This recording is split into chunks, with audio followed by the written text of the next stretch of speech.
Hello, welcome back again to the Trek Way, Mr. Gray, Trev. Hello. This is a fun episode today. It's the one we were I don't dreading. know about fun, but yeah, okay. I think try and save more of the criticism to your score at the end, Gray. Right? Because I haven't had a chance to read your notes just because I was working tonight and it's all crazy. And Gray was busy and I was busy, and now we can do it. But it'll be more fun, and if you're going to burst and you have to get something off your chest, I don't want you burning down the house because of this episode, so you can let it out in little bits as you go along if you want, Mr. Gray. Sure, no problem. Of course, I'll get some of the housework out of the way. We are on all podcast platforms, as well as the YouTubes and the Trickway on the Twitters, or X.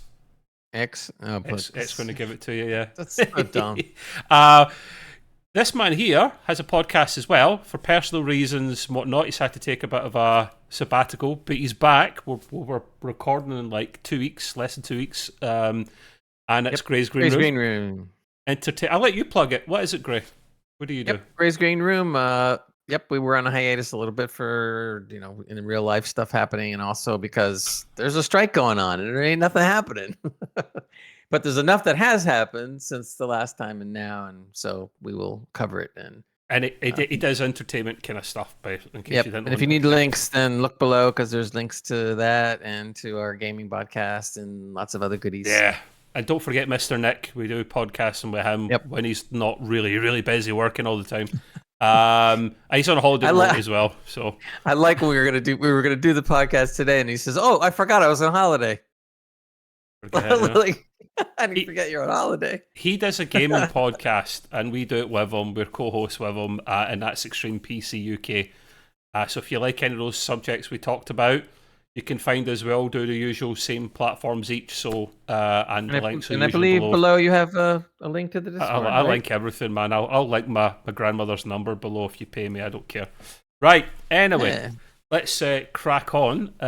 So this was Strange New Worlds, of course, season 2, episode 9. So we're almost there, and I'm kind of glad they got this crap out of the way now, because if the finale was like this, I would probably go. There'd be nobody tuning in for the third season. I'd burn down Paramount, but I don't even think they use most of that lot anymore now. So we'll crack on.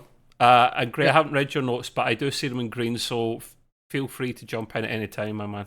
Sure. Right, we'll kick it off. Oh God. Right. We should kick it off by saying, "The sun will come out tomorrow." Right, he's banned. Does anyone want to come on and co-host with me in the Star Trek podcast? We have to sing the entire podcast. It's 10 unique songs because it's... Oh, they're unique, all right. Oh, they're unique. If you don't laugh, you cry. It's the sidetrack guy. The sidetrack guy, you might know him. He if you've watched his review, Gray, I watched it all the way through. I'm laughing because he's laughing, and I'm laughing at bits that are so bad. The Klingons.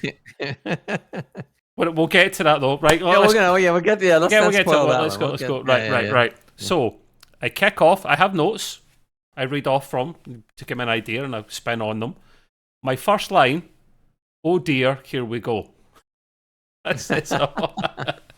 But and we knew this was coming. We just didn't know how much was really coming. Oh yes. There was a lot. I mean, listen, there'll be some positive points. I haven't read Gray's score yet. I didn't have a clue what it is. This will be fun. Right, so you want to try and make this as realistic as possible. Realistic, because it's science fiction, right?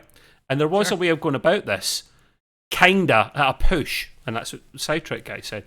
But they didn't take that route. I just said route instead of route. Oh my God, what have you done to me, Gray? I'm turning into an American.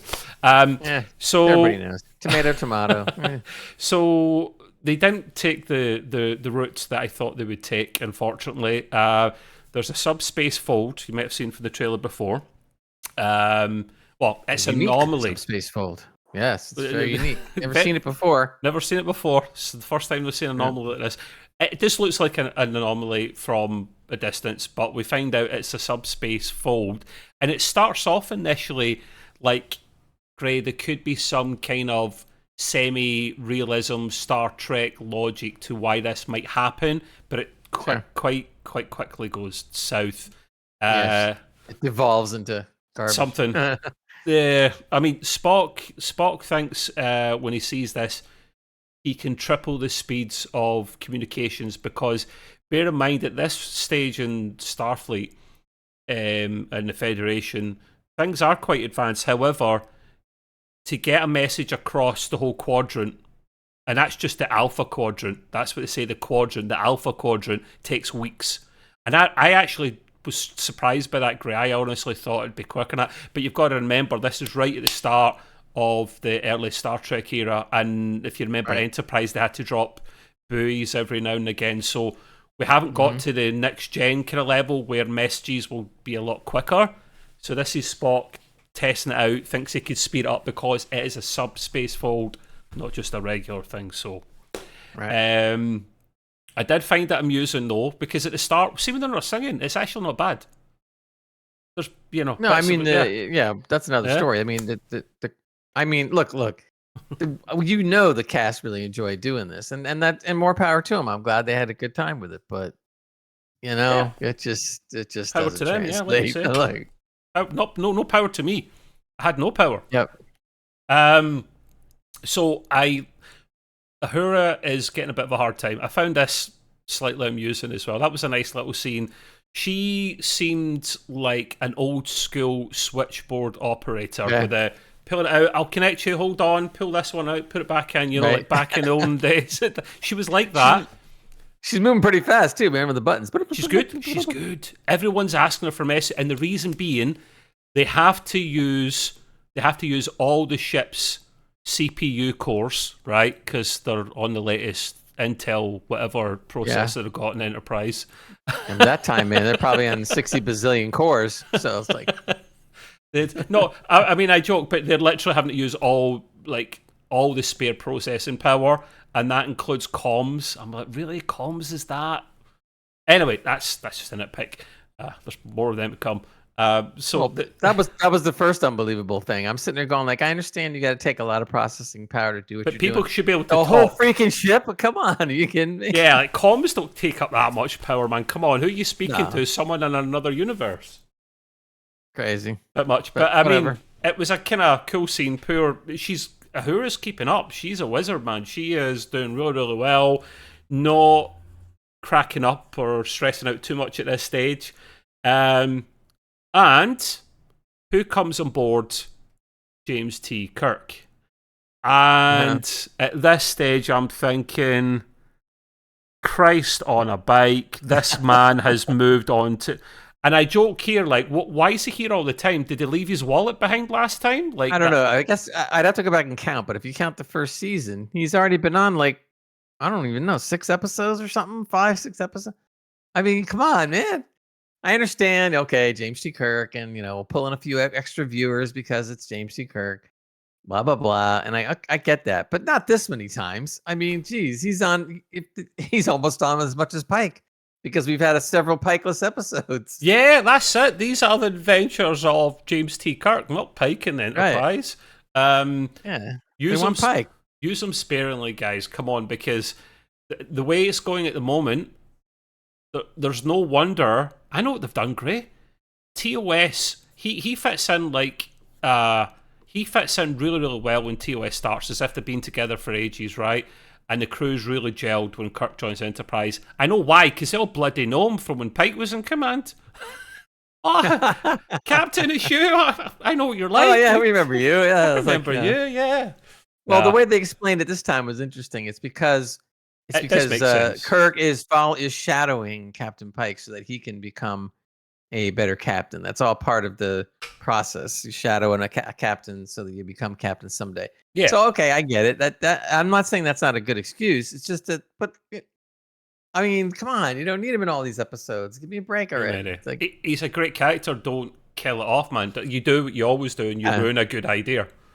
I mean, if they're going to do it the right way, and I don't know if they're thinking about this, but we had touched upon it. is the fact that when Strange New Worlds actually does end, you could roll right into a TOS or pre-TOS with Kirk and doing adventures that were never seen before. You probably could, Gray, because when TOS starts, they're on their second 5-year mission.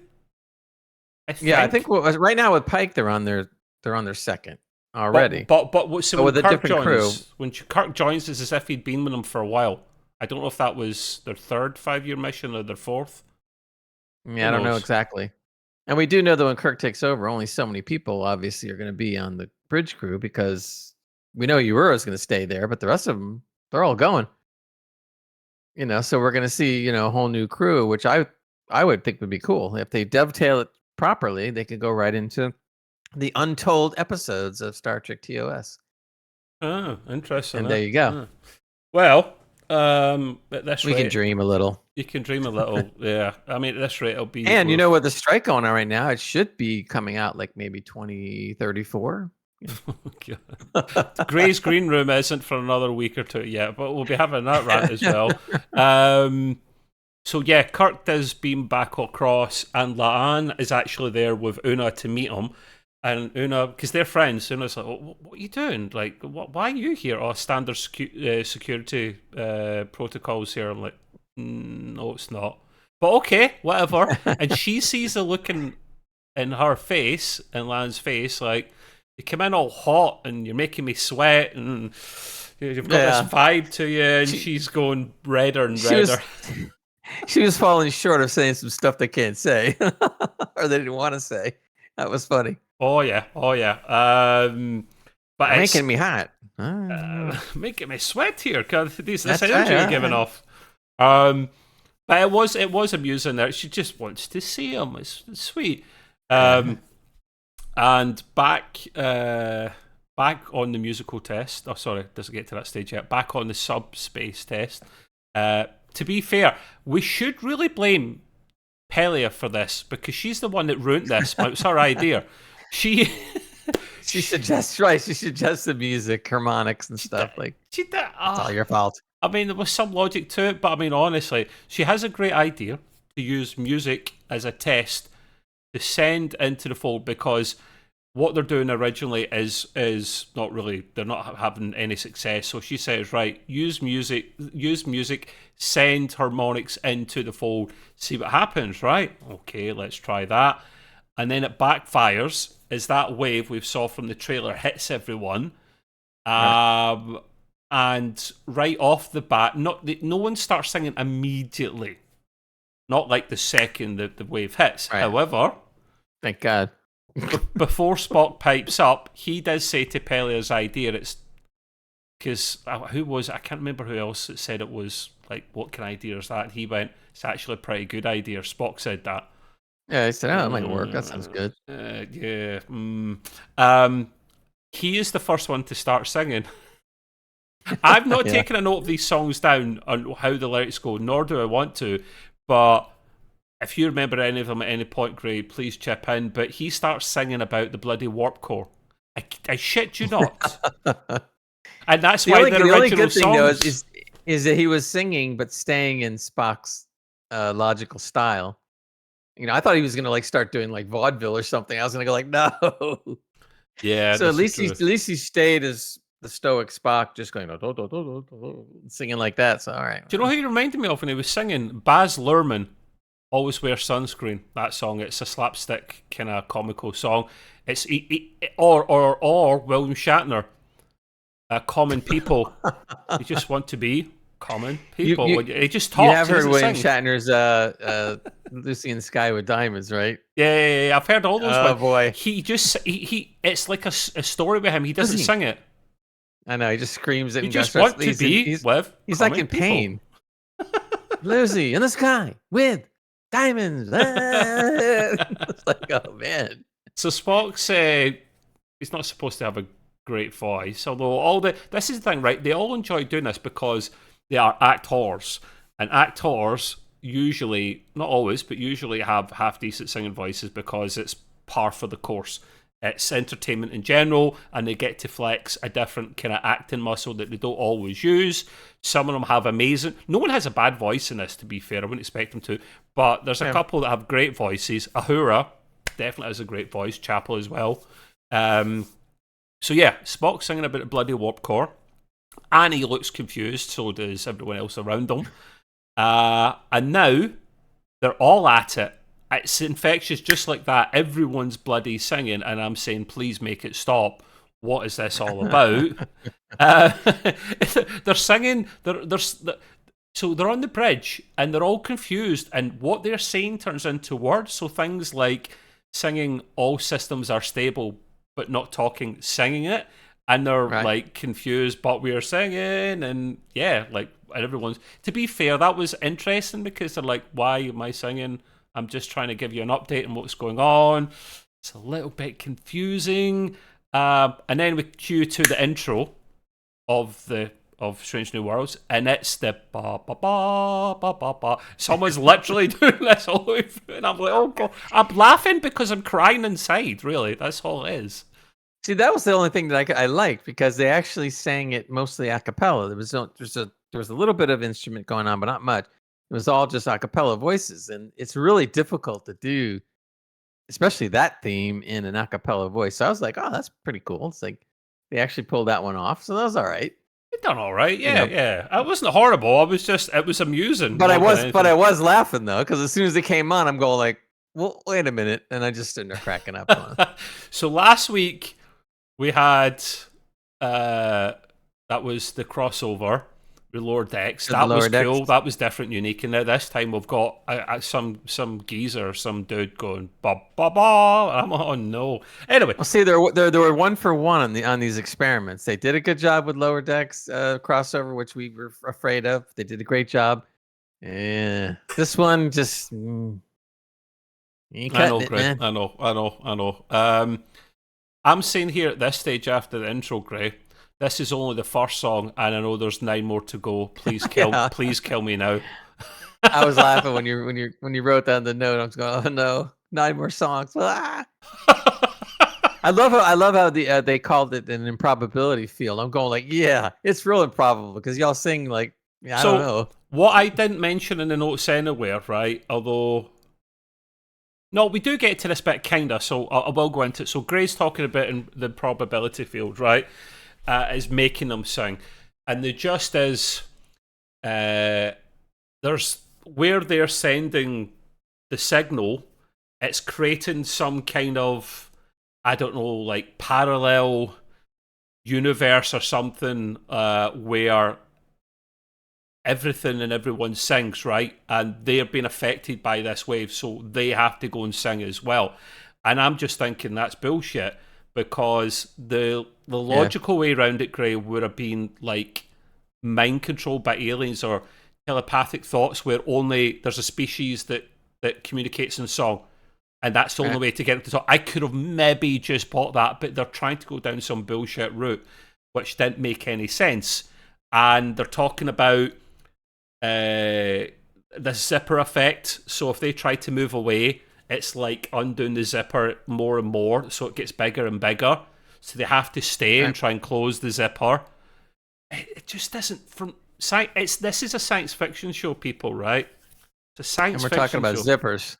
Yeah, exactly. And that isn't my word. It's Pike and bloody Spock that use those words. Yeah, so... So I'm laughing here because I'm really crying inside. There are some amusing bits that shouldn't be, but they are. So they find out, let's say, the probability field is making them sing. I put a PS here, and Benga really doesn't want to become a bunny because they're singing songs. They're moving into more songs, and I don't know if he's set. And the whole bunny thing comes up, and I'm like, bunnies? Yeah, does he say that in song, or does he say that as a random comment? No, he said that. That was a comment. It was a comment. Then I think, and then one of them says, I don't think there's going to be any bunnies. With the. Yeah, that's right. Yeah, because they don't know what's going to happen. It's a probability field, and that's what he said. What I would have done if it was an improbability field is they should have had Bugs Bunny appear on the Oh show, God! going like, "What the fuck?" And that would have been great. What was the anime? What was the live action movie where they had the Looney Tunes in the movie? Oh, Space Jam. No, it was Bugs Bunny. The one was not one with Bugs Bunny in it, and I don't know. There's Marilyn been a few. Monroe, and they were all animated. No? Yeah, I know what you're talking about. I just I don't don't know remember what what it's the. called. Yeah, so that was a funny comment from Mbenga. I must admit, he really doesn't like bunnies. And now, I don't know what we're at now. Song 2, 3. I haven't kept count. I don't. I didn't even keep track of how many songs. They just kind of flowed from one to the other. I don't know. It's maybe a good thing. I didn't want to keep track. I'll be honest. And neither did I. Who wants to count? It's bad. Una and Kirk are singing this time, as you do, right? I have no clue what they're singing about, nor do I give a shit. But what was it? I the one thing I did do is I paid pretty close attention to the actual words they were singing. And the only the dumb thing was that was almost like taking a literal script. In other words, like, when they do the script, you have your dialogue and you have to say whatever you're going to say. So it was almost like taking the dialogue in many of the songs and simply just putting some music to it. Like, I have to go to the bathroom. I was just a song. That's all it was. So when he was talking to her, when Una and Kirk were singing, they were talking. I don't know, whatever. Yeah. And some of that was going on other parts of the show too. They would just sit there and go like, I was like, okay. Sometimes it worked, sometimes it didn't. Great. Like, it's that's why the original songs, because they literally wrote a script and went, how can we turn this into a song and make it kind of rhyme a little bit so that it doesn't sound like someone's rapping? Oh, and rapping does come at one point, guys. Oh my God. That's coming. Oh, it's coming. Yeah, so when Una and Kirk are singing, though, great, you see La'an spying on them. I think she kind of walks around a corner and stops and sees them. And obviously she's got the hots for Kirk. She is getting a bit jealous and a bit pissed off about it all, which I found amusing. I don't know why. I'm immature like that. Well, that's okay because basically that scene was rather immature. So, well, yeah. I mean, yeah. It's this thing plays on if you have I haven't wrote this anywhere. If you have strong feelings or emotions inside, that's what brings it into song as well. It's not just normal. If you're normal and cool, you tend not to sing. But she's obviously got the hots for Kirk and she's jealous. So now, after they disappear, it's her turn to sing. And she's singing about her feelings for Kirk. Of course she is. Why? I mean, that was actually... It wasn't a horrible song. That sounded more like... Yeah. It wasn't words. It wasn't a script. It wasn't story. That was more of a song. Yeah. Right. Yeah. And I note this somewhere, great. I do at the end of this part here. A lot of these sound like a Disney soundtrack. Yeah, I mean, vibe? It was. They were trying to make it that way, a real musical. I mean, that was the idea. Yeah. Except Disney soundtracks, the older ones, are a lot better than this. They are. I mean, yeah. So yeah, like, she has a good voice, the actress that plays her, to be fair. So, and she said that she was looking forward to the singing part because she's not done it before. So, good for her. Well, to me, I made a note later on in our notes, but let me bring it up now since you've brought it up again. Celia Rose Gooding, Rebecca Rahman, and Christina Chong are real singers. So their voices are real. Now, the rest of it, basically what happened was the composer went to each one of the other actors and tried to find out basically what their vocal range was. And then they purposely wrote the music to match their vocal range so they wouldn't crack or, sound stupid. So in respects to the technical, what had to be done technically for a composer to write songs for people that don't sing and work it into their vocal range, that's pretty difficult. That doesn't mean that we like the episode. It's still crap. But the thing is that the technical ability to have to do that is not easy. So they all sung great. They all sung. They were all singing, but just songs built for them, wrote for them. Yeah. Right. Because if their vocal range was only this big, so they wrote within that range. They didn't go outside that range. Now, Celia, Rebecca, and Christina are singers, so they could let loose. And you'll notice that when they sang the songs, they kind of did. Who's Celia? I know. Celia's Uhura plays Uhura. Rebecca yeah, one, she has the and best Christina voice. Chong is Lan. Lan, yeah. And the other one's Una. Yeah. Right. I must admit, Uhura has the best voice. You can tell she is. Yeah. She's a great actress. I think she's pretty hot as well. And see, I said it in the right order. See, Gray, we're a modern society now. And last, she's a great singer as well. Like, she is a really talented individual, and you could tell she was enjoying this. But yeah, so no, thanks for bringing it up, Gray. That's really interesting, actually. So after La'an's had a little teenage meltdown via song. It was like Grease. Remember the movie Grease, the musical Grease? I've watched it once when I was really young. I'll never watch it again. I would rather put my genitalia in acid than watch that ever again. Never. I can't. I don't like musicals, guys. I can't stand it. I went to see nothing against musicals. Like, it's a very popular format of entertainment. I like musicals, just so everybody knows. I like not bad musicals, but I like musicals if they're good. If they're good, the closest I've seen. This was like a forced musical. It was like we're doing a musical and you're gonna like it. The closest I ever got to something like that was I went to see a pianist, and that's a piano. People, before get your mind out the gutter, a pianist. Wait a minute, right? As in Adrian Brody, the pianist. Really good movie, that, by the way. I went to see someone play classical piano, because I was going out with someone at the time that really liked that, and I thought, I'll go along, I will keep my mind open, and it was okay. Much better than a musical, much better than this. Anyway, we better crack on, Greg, because we've got more ranting to do for sure. So, after she's moved on, La'an, she tells Pike that she tells Pike whenever they sing, they're conveying their emotions, like I said before, right? Right. And she considers that a security threat, and he's like, huh? Say again? Us singing is a security threat. How does it? Yes, exactly, Gray. Thank you. And I'm like, every time they sing, they're conveying their emotions. No shit, Sherlock. Yeah, literally. It gets more apparent that it's a security threat later on, like, of course, but I want your opinion on this little part, Gray. I don't think your comment here was directly to what I said, but we've heard this a few times mentioned in this series, right? But whenever they try to do something in Star Trek and it makes no science, logical sense, or it doesn't have any smarts about it, they bring up the old Heisenberg compensator. That fixes everything. I know. Bullshit, man. When I first heard about it, even without me, I didn't look up what that connotates to. Maybe it really does, but it just sounded so fake and funny.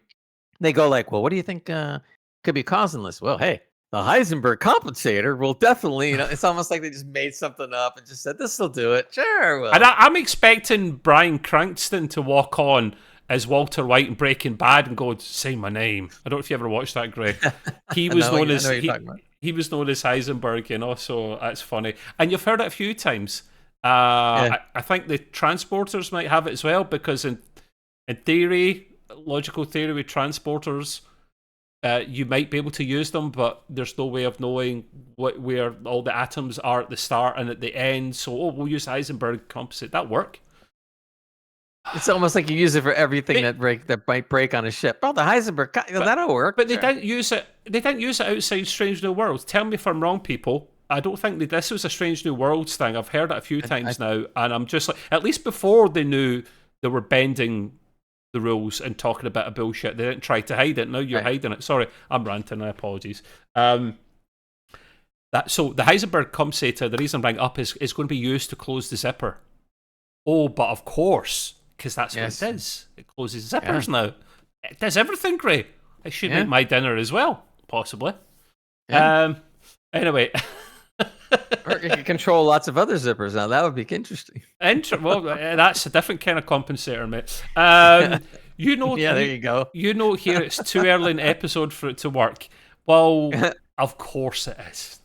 It makes sense. Yeah, because we knew we were only 2 or 3 songs in at the time. We have 6 more to go, so they get loaded. You keep that zipper open for all those beautiful That's right. tunes. Keep it up. I can eat all that tunes. Yeah.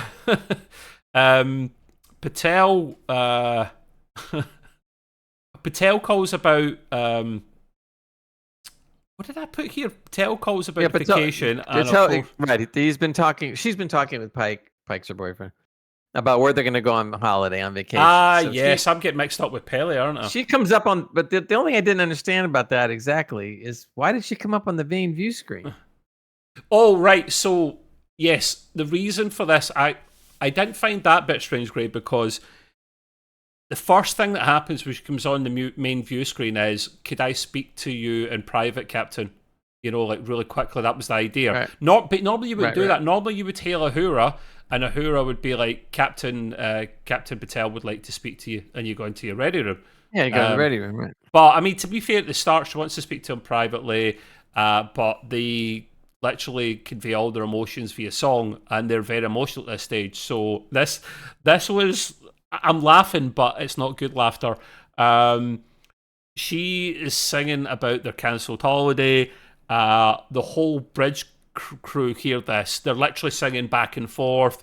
It's like an argument, but singing argument. It's hilarious. Right.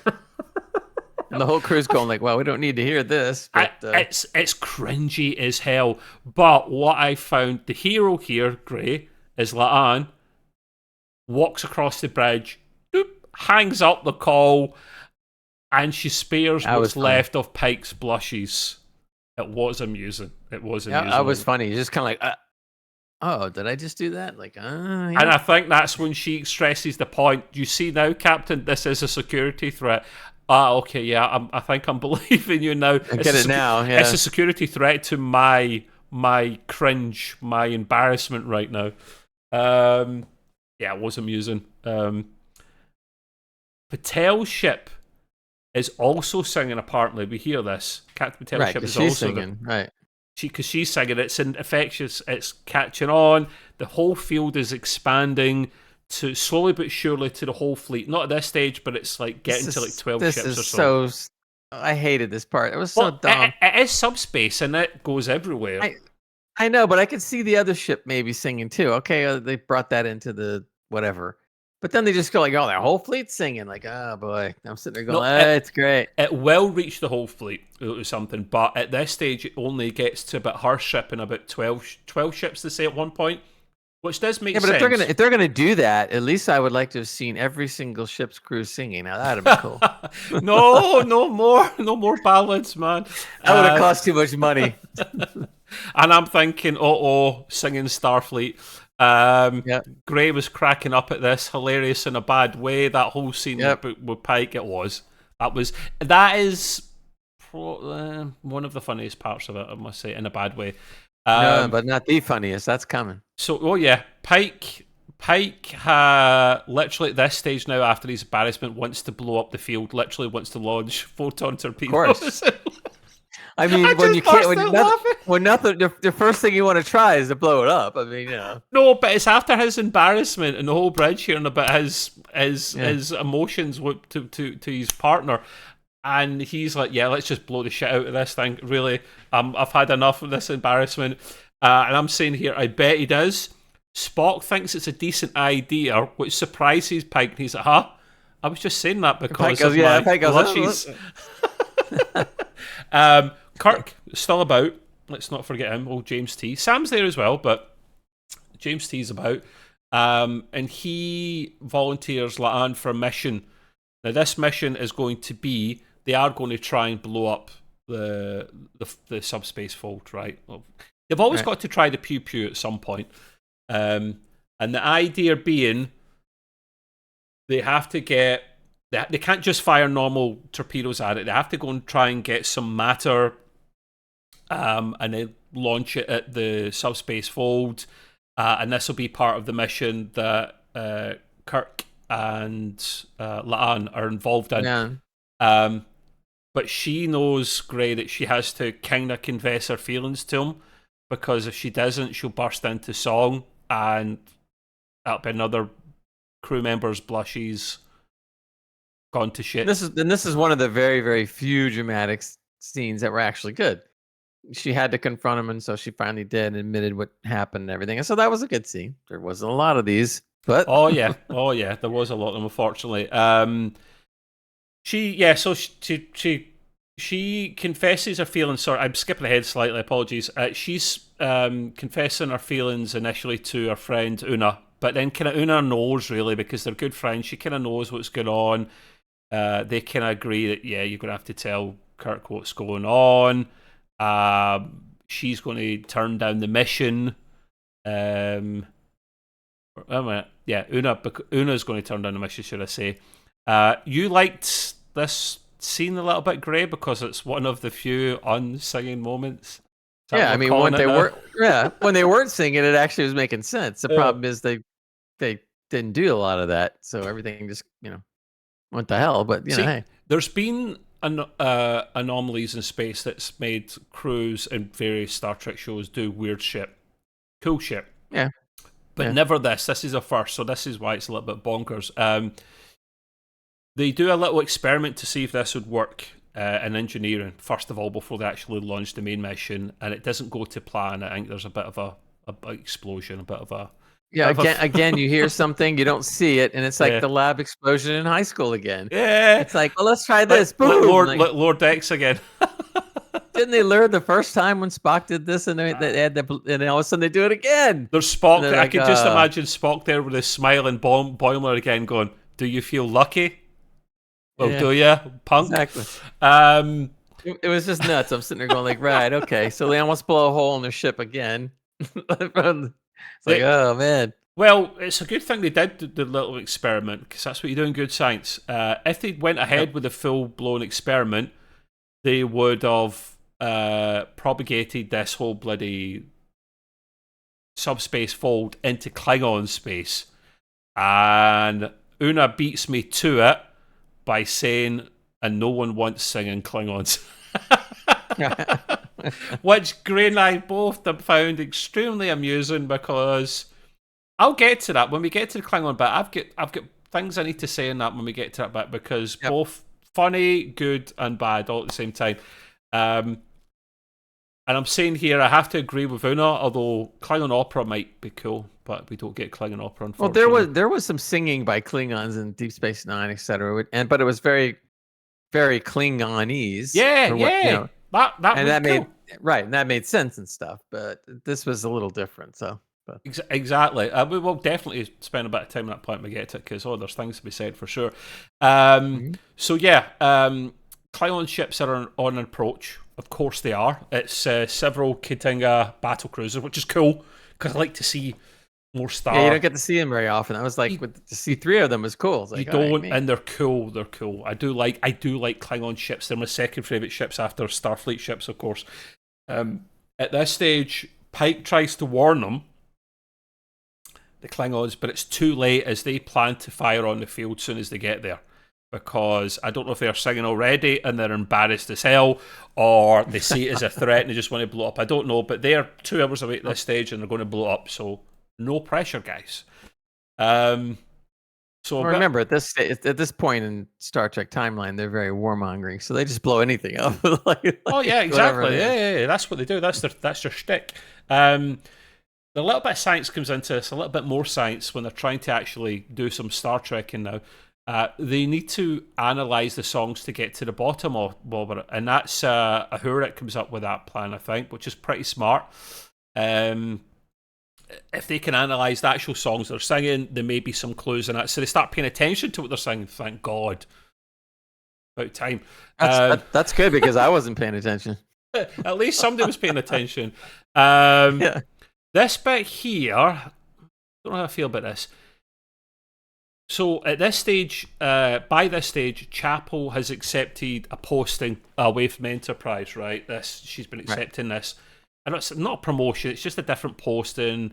It's not the scholarship thing from before. I think it's something else that she's been chasing. But it's going to require her to leave the ship. Yeah, for at least a good while. So she is in the officers' common area again, in the officers' bar, as I'm calling it.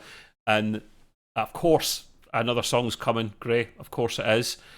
She starts singing about her promotion to all her friends, the rest of the bridge crew, and not telling Spock.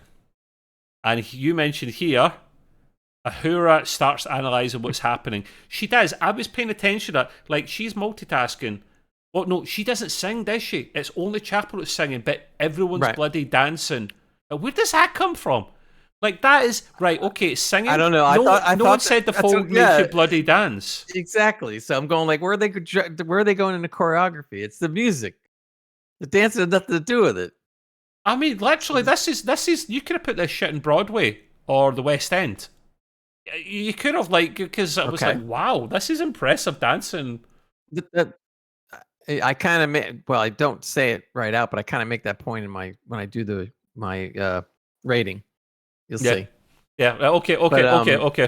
And everyone's dancing now, as I say, in Officer's Bar. They're going nuts while Chapel is singing. Spock's standing at the front door of the bar the whole bloody time, listening to all of this. He doesn't burst into song, thank God.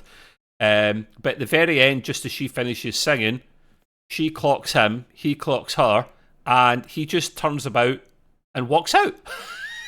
Right. And I'm feeling great. I'm feeling half I'm pissing myself laughing, and half I really feel sorry for the guy. You just sung about the fact that you're buggering off. And he's the last one to know, and they have some kind of a relationship. What comment did you put at the end here, Greg? Because I've just read this and it's bloody hell. I know. I said, poor Spock. He needs to go pond far somewhere to feel better. Man. It's an easy way to get it in. It really is. That was a belter. So yeah, everyone's getting their heart bloody broken here. La'an and Kirk are on their mission. She now eventually confesses her feelings. Now, she says at the start, I used to know another Kirk from another like timeline, and then Kirk kind of tries to step in there and go, oh, I hope you're not going to break any kind of time traveling rules here. And she's like, she skirts around it without quite breaking the rules, and she says enough without going too far, is what I'm trying to say. Right. And she just confesses her feelings about how this other Kirk, they got it on basically, and he really knew her for who she is, and not the stereotype La'an, which was kind of sweet. I'm kind of, at this stage, Gray, I'm kind of hoping it doesn't happen with those two at this stage, because I want to see Khan in the future, and it would be a little bit weird. Imagine going to TOS and James T. Kirk sees the Khan and then goes, I had it with one of your whatever your relations. I had it on there, great granddaughter or whatever the hell. Yeah, I had it on with her, and hi, welcome, great. Well, see, now this was a serious scene where they weren't singing. No. And again, this was a good scene because she felt bad because the Kirk she was with was killed. I'm surprised they didn't sing though, because there was emotion there. That was weird. I'm glad they didn't. I didn't want to hear that. No, I know, but we're just sticking to the logic of when they sing. I agree. But they've also set up the fact that that's it for between her and between Kirk and Lon. That's going to end. Yeah. Or it is ended, or already, and especially it ended when. Yeah. Of course, he starts bringing up Carol, which I thought was cool because we never knew much of the backstory to Carol and how David Marcus came around, which is Kirk's son. That happened later in Star Trek Wrath of Khan. So now we're getting a little bit of the backstory. So he's sitting there going like, well, I'm already involved, in an affair with somebody, and her name is Carol, and they go, oh, ding, everything starts going ding. And that she's pregnant. Oh, ding, that's David Marcus, his son. So all that starts coming out, and it's just like, oh, okay. The look in her face. Yeah, exactly. Like, it's like, damn. Oh, man. But I need to drop you like a hot rock. That's it. he milks it a bit longer because they're talking about, she mentions, the way that the other Kirk looked at me, and he says, well, do I look at you the same way? And she goes, yeah, kinda. But he should have come straight out and be clean with her, right, rather than milk the emotions a little bit more. But that was cool, great. I have to agree with you. Like, one of the better non-singing bits of the whole episode, because I like backstory and working the canon without breaking it. And the thing is, Carol at this stage, and I think all the way through it, to be fair, is his friend with benefits, because they're never in a serious relationship. And maybe a good thing, because I know here he couldn't have a serious relationship. Otherwise, how's he going to be the Kirk that is the ladies' man in TOS in the original movies, where he's sleeping with every bloody female alien he comes across? So he can't be a proper relationship for that. But he's knocked up Carol. And obviously, well, he seems surprised in Star Trek 2, when he finds out that there's a son, when he seems surprised, if I'm not right. So it's as if he didn't know he had a son. Some of the backstory has not been totally revealed, because you would think that Carol told her something about the son, or she disappeared, or she told him that the son died or something. Yeah, I don't know, something. So I guess eventually we might see that, happen, but something else happened in there for him to be surprised later in Wrath of Khan. But yeah. It was a cool thing that we got to hear this anyway. I was a big fan of that, and obviously bringing his son into it and whatnot. So yeah, that was kind of cool. Spock, we're back with Spock now. It's his turn to sing again. He gets another song, Greedy Man. He sings his heart out to Uhura, and the theme about this song is he's singing about being the ex. What? Yeah, exactly. This is hilarious. As Chapel believe in the Enterprise soon, it's literally, as he finishes the song kind of dies down, and it just ends, I'm the ex. And I'm just like, poor Spock, this is hilarious. I don't know if I want to give you a cuddle or laugh at you. And then he turns around and walks out again, just like the scene before. It's like, oh my God, I'm out of here. I'm sad again. He's like a can't take this teenager with a temper tantrum, but he's more controlled because he's Spock. And now, I don't know why they didn't have a duet. Uhura is singing now. But I was almost expecting it. I thought she would be singing with Spock, and this is her first proper song on her own, I think, which, to be fair, took a while to get here. She's singing about various things and how she's struggling in life and her current role. Special mention for Hemmer in the song, which was sweet, because she loved Hemmer. They were really good pals. And I note here, she has an excellent voice. She clearly has the best singing voice of all of them. You were not a fan of this song, or was it just the length of the song, Graham? Were you skipping it was the 10 length seconds? of the song, because she was singing. I'm going like, come on, this song's got to end somewhere.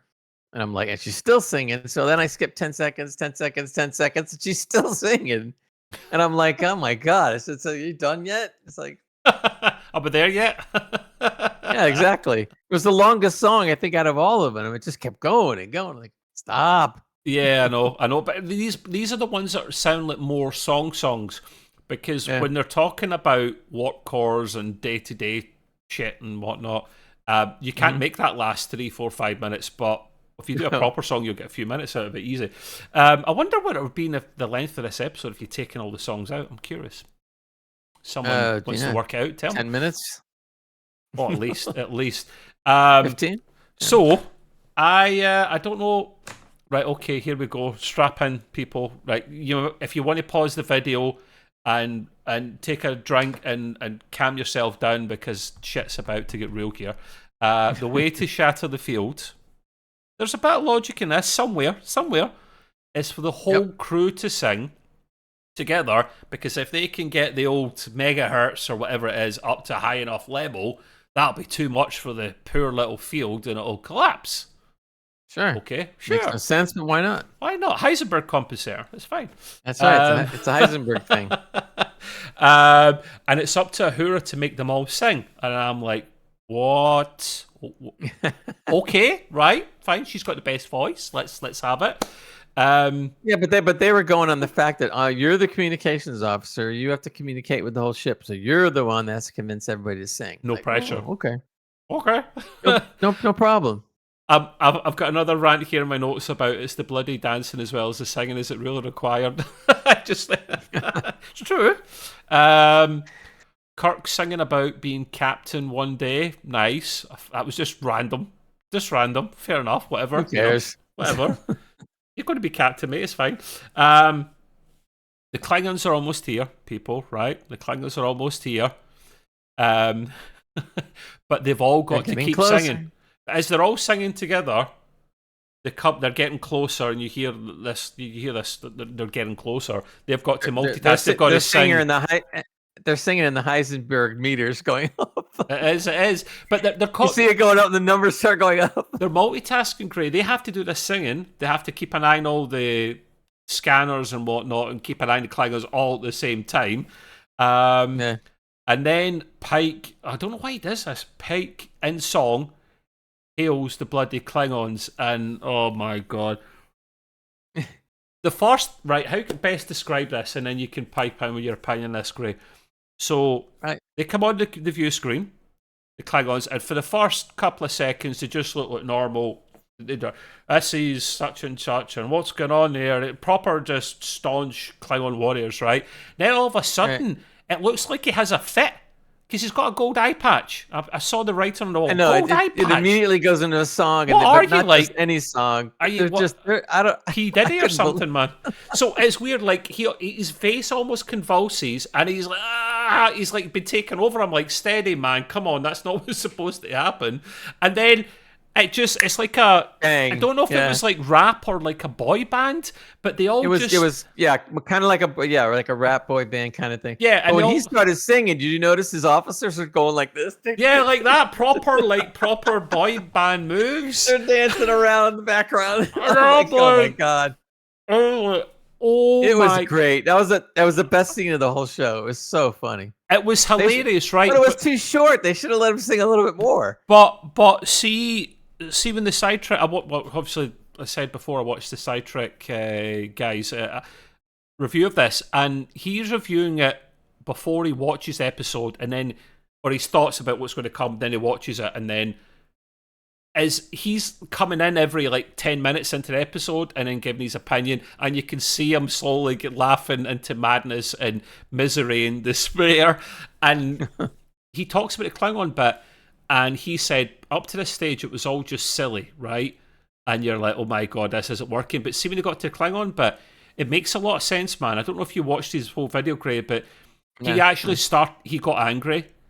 And I actually got angry as well, because he makes sense. He went, oh, it's one thing for all you guys to be silly and stupid, but the Klingons are a serious race. That doesn't happen. And you've just absolutely made a mockery. He calls it an embarrassment. Right. And I agree with him. Yes, it was funny, but it was funny and it was so bad it was funny, hence why I was laughing. What it should have happened, like we had mentioned before, it should have went into Klingon opera or something. Or one of the Klingon bar songs that they sung like in Deep Space Nine. That would make sense. But in a way, though, since the episode was so bad with all this stuff anyway, it was funny as hell. So I agree with you. It was funny, but it was funny because it was so bad. Actually, what was happening should have never happened. Like Gray's right. If they'd sung, if it'd been one of the Worf numbers where he's very staunch, very like one of these war songs, that would have been cool. It still would have been a bit of a push because they don't do that unless they're really drunk and blood wine. But you've got to listen. If you haven't seen it, guys, I'm sure you have, but watch that scene there, and and it's only on for seconds. And then they stop and they all sit down. They're like, "What's good?" What was that? But I do one. We don't always listen to what they're singing about because we want to get past it as quickly as possible. But if you listen to that again, Gray, what they're singing about is their conquering ways and about torturing their enemies. They actually say this in song about torturing their enemies and killing them, basically the Federation, which I found amusing. So at least the subject matter is accurate, but that's what they do. Now we have kinda dancing starships next. Shit, you not.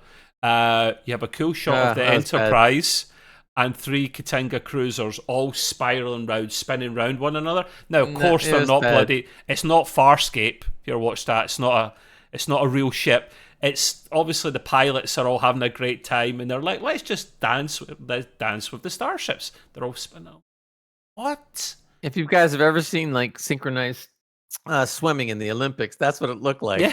So you see this ship doing the synchronized swimming thing, and I'm sitting there going like, "Oh, Great, man, careful behind goodness. you. I think the Enterprise A is spinning round and dancing. Careful.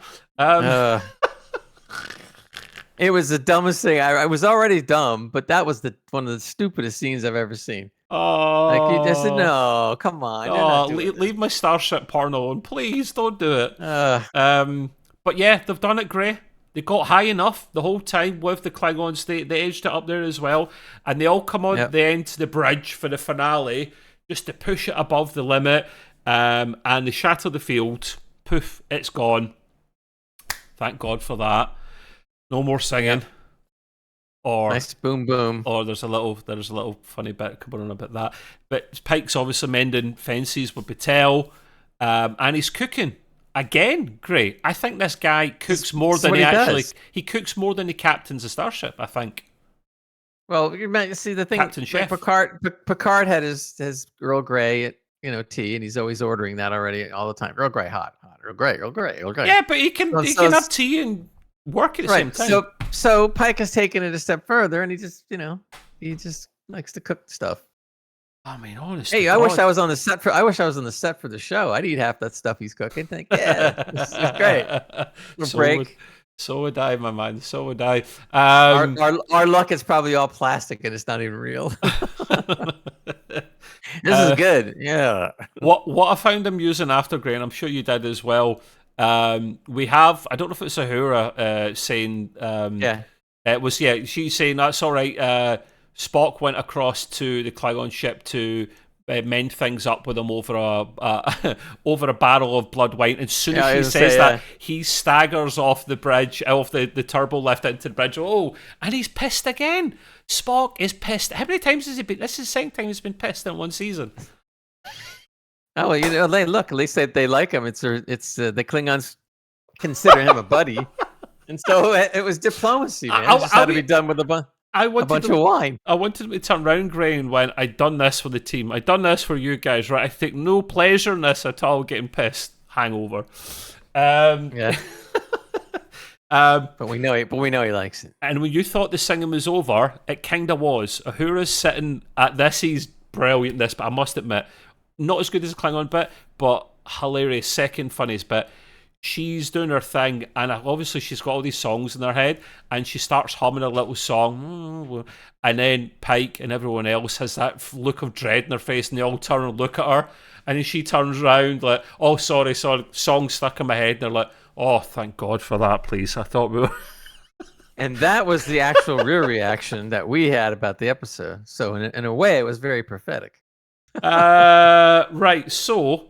Oh, you've done the scores. Right, okay. He's moved things around, which is cool because... Okay, so... that's pretty much the end of it. Thank God for that. My score is 3 out of 10. Now, I see why Gray done it the way he done it, but I'm going to be blunt. I knew I would never like this. Did I go in with an open mind? Of course. I'm going to watch every Star Trek episode regardless because I'm a Star Trek fan. The excuse they make up to make sure everyone sings isn't science fiction, like I say before. Right. It's bloody weird ass fantasy. It really is. It doesn't make any sense. It's science fiction, guys. At the end of the day, you've got to make it believable. And if you don't think you can pull it off, don't do it. Now, do I respect them for having the balls to try it? Yes, I do. But don't pull it off unless you think you're going to do it. If I said before, if it was something like alien mind control, I'd have maybe got my head around it, possibility, some way to communicate, maybe, but it wasn't. How the showrunners and the writers thought we would like this as a majority of Star Trek audience, I'll never get my head around it. I'm really, really confused by that. Of course, the small highlight was the Klingons rapping and dancing, which is brilliant and hilarious. But again, I see the sidetracks guy's point of view. I'm angry as well after he said that because you don't mess with the Klingons, but you just don't. It's just an embarrassment and a bit of a disgrace. But anyway, also I liked one or two positives. Of course, I'm not trying to completely slate it. I want it to work, but I just knew it wouldn't work. Hence why this is happening. Some good voices, as I said before. Uhura, phenomenal. Laan, good as well. But it's nowhere near enough to save the episode. And lastly, stop wasting their valuable Trek time. Writers, showrunners, please. You've only got 10 episodes. This is a whole rant I could get into that I won't. We'll save it for Gray's Green Room in the Entertainment Podcast, because we're going to talk about, I'll add in a point, Gray, about streaming ruining things because it's 10 episodes instead of the old 20 plus, and actors not getting enough work and all this stuff. We've only got 10 precious hours. Stop wasting things. You've got one experimental episode. I get that. That was Lower Decks. It worked. It was a win. That should have been it. And that should have been it. It should have been it.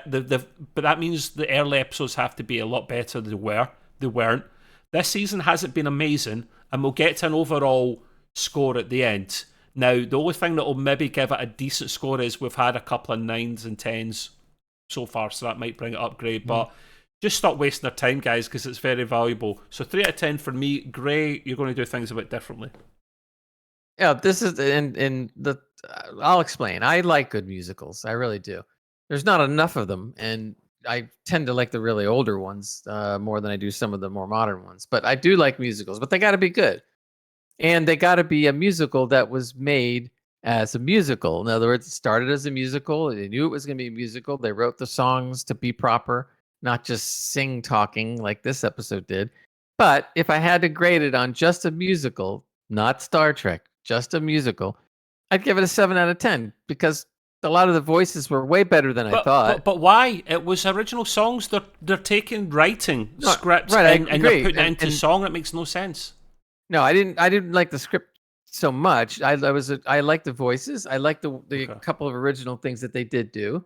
So if I looked at it as just from a musical standpoint, I would go 7 out of 10. But that's just because I want to be a little different. Now, when I start looking at it as a Star Trek episode, now everything changes because I pretty much agree with everything that Trev had said, and I only give it a 3 out of 10 as well because it's stupid. It's not a Star Trek episode. They wasted their time. Aren't we with 3? Aren't we? The only reason we're being kind is because there were a few scenes where they weren't singing. Yep.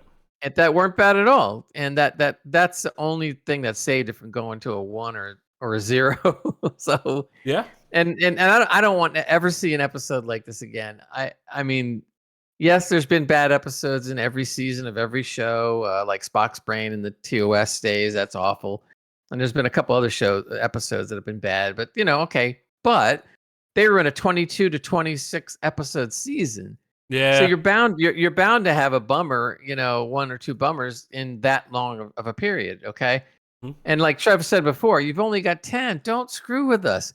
You've got 10 episodes. There's no reason to have the 2 bad episodes that we've had now. So out of the 10, okay, this one and the one that Kirk was in, right? Mm-hmm. That we didn't like either. Yeah. And so when you're talking 2 bad shows out of 10, and then maybe a couple average ones, yes, overall you're not doing real good out of the 10.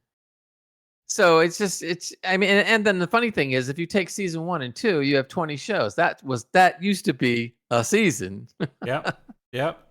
So don't mess with us. Do some experimenting, fine, but only do 1. Only 1. If you're only doing 10, don't screw around.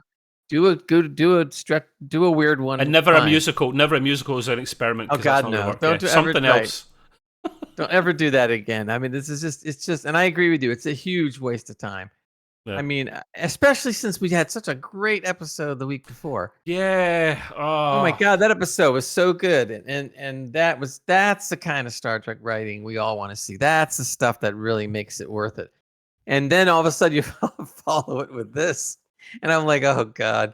I hope the last episode is a barn burner. Meaning a good episode, because geez, if they go out on a kind of way, it's going to be. Yeah, I think that's the really episode. They gotta do something that's gonna. It's a different way of doing things, great and fair enough. Okay. But by the way, one more thing. I wanted to point out that if this episode was a Lower Decks episode, it probably would have been a lot better.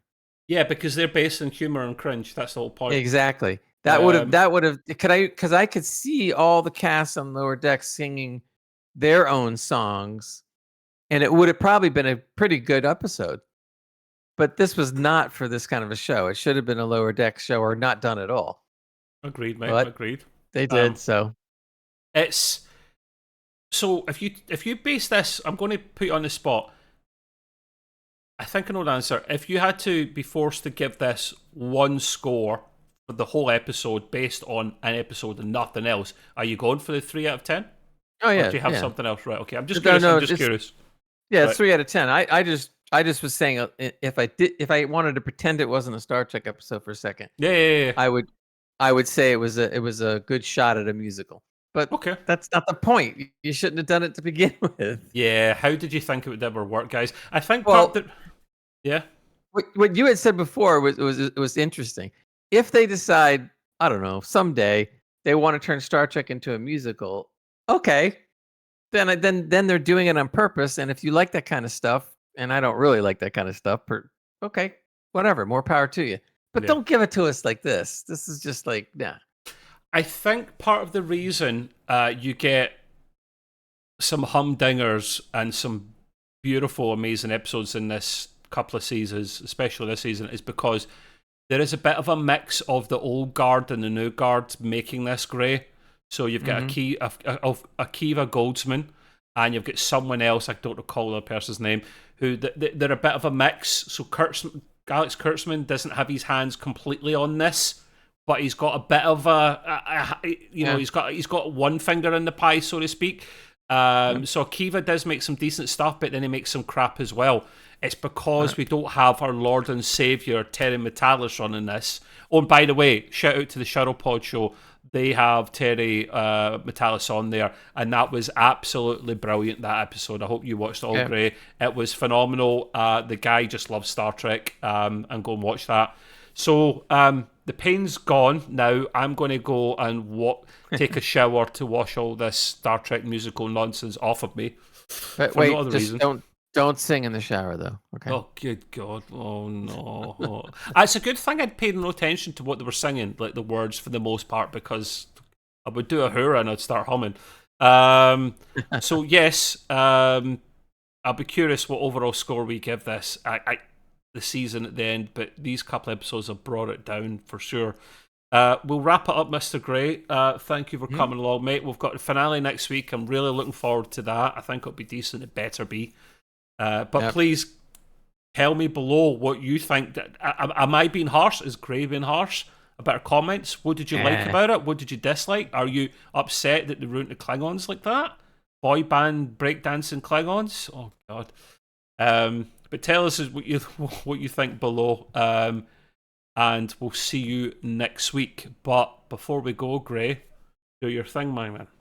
Live long and prosper, everybody. See you later, guys. Bye.